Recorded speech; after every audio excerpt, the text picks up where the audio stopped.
వాళ్ళని బాధ పెట్టే విషయం అయి ఉండొచ్చు బహుశా. ఆ ఫోటోలో ఉన్నటువంటి వ్యక్తి ఎవరు, ఏమైంది?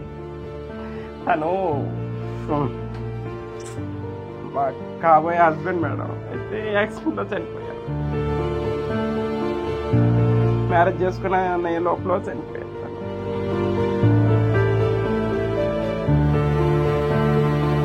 అంటే ఒంటరిదారి చేసి చనిపోయారు.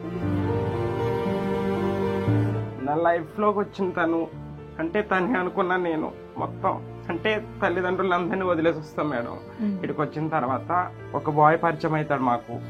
అంటే తను లవ్ చేసిన, తను కూడా నన్ను లవ్ చేసిన, వాళ్ళ ఇంట్లో వాళ్ళని ఒప్పించిండు. మ్యారేజ్ చేసుకుందాం అన్నాడు. చేసుకుందాం అనే ఒక 2 monthsలో 6 months మా లవ్.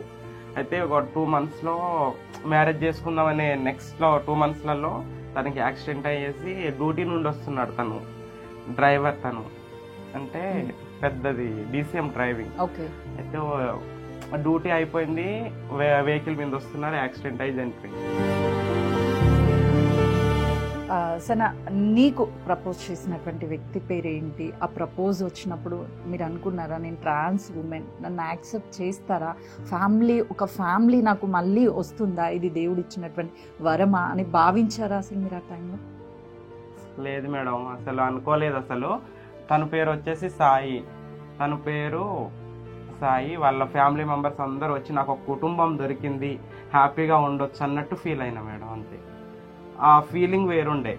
ఏంటంటే తను వచ్చేసి ఇట్లా చేసుకుంటానని ఫ్యామిలీ వాళ్ళని తీసుకొస్తే నేను చాలా హ్యాపీగా ఫీల్ అయ్యా.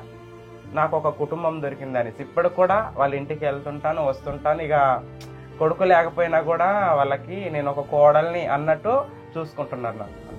సాయికి మీరు ఏమని ప్రపోజ్ చేశారు? ఎప్పుడు యాక్సెప్ట్ చేశారు మీరు? అంటే 6 years బ్యాక్ మేడం. మీ జర్నీ 6 years వరకు కంటిన్యూ అయిపోయింది.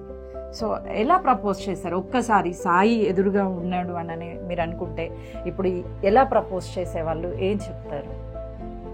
అంటే తనకి ఎట్లా, తను నన్ను మమ్మీ అని పిలిచేది, నేనేమో అమ్మ అని పిలిచేది మేడం. అమ్మ ఐ లవ్ యూ.